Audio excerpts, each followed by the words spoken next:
Alright, nextgenwalkthroughs.com takes a quick look at Forza 3 and drifting. Hi, I'm Koopshoot, and this is my AE86 Toyota, also known as the Hachiroku to the people who watched Initial D.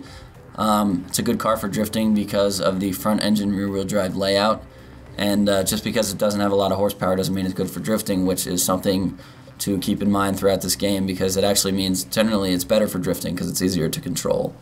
I've modified this car a little bit. I've done all weight reduction, suspension, and worked on the cams.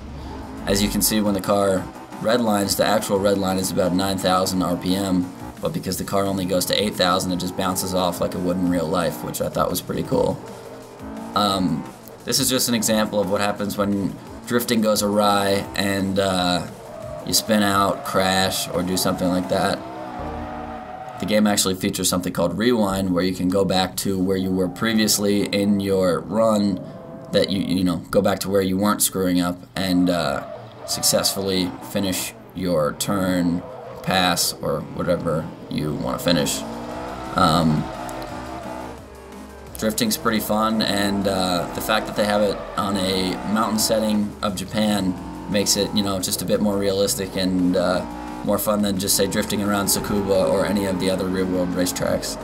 Okay, so can you go into detail about the technique of actually drifting? Are you hitting the brakes? There's all kinds of techniques as far as drifting goes. A lot of the time, it's kind of what they call the Scandinavian flick, when if you want to, you know, you turn one way and then, you know, snap it back the other way to get the momentum of the car to bring the back around. You can tap the e-brake, which is what most people do, or you can just come into a turn and ride the brakes. See, right there was an example of the old Scandinavian flick. I learned that one from Top Gear, thanks Jeremy Clarkson.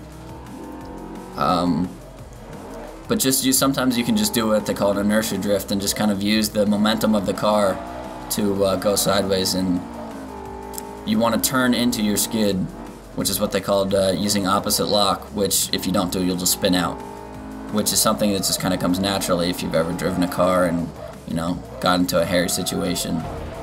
Now that's what I call a sticky situation.